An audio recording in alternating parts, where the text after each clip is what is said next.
Pusin ang ating bahay. Huwag niyong galaw-galawin yan para Ay! Ay, sauce. Ito laman niya, mga ganito. Kasi kailangan, paano, pag ano namin sa simbahan, makikita yung ganitong bahay, bibigyan kami ng 15K, ay 15 M. Bibigyan mo yung pagdalawa ay, diba? Huwag niyong galawin So, hindi pa tapos yung dito niya. Nasaan yung gamit na? Kailangan parang ganito. Tapos na yung dito niya, diba? Dito, ano, wala pa yung dito. Yan. Hindi pa kasi tapos. So, may nag-drawing ako. Oy, drawing ka ng drawing dito. So, ganito kalaki yung bahay natin. Ang diba ang galing? May bintana na din. Pantay yung bintana. Pag ito nagkahawakan. O, diba? Ang pantay. Nagkahawakan yung kamay. Pero siya ay ganito.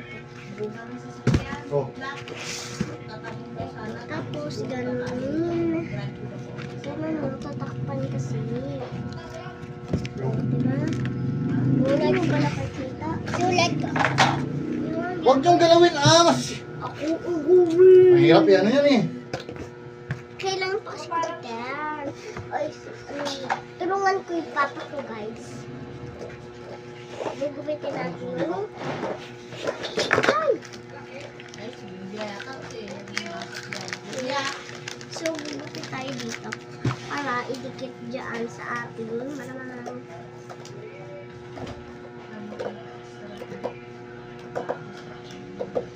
Sa ating bahay na.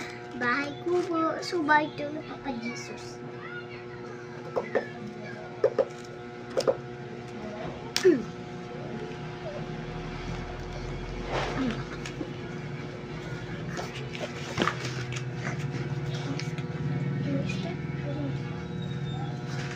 So, ang kulit ng kapatid ko, guys, diba? So, dapat finalize na lang yung sa amin.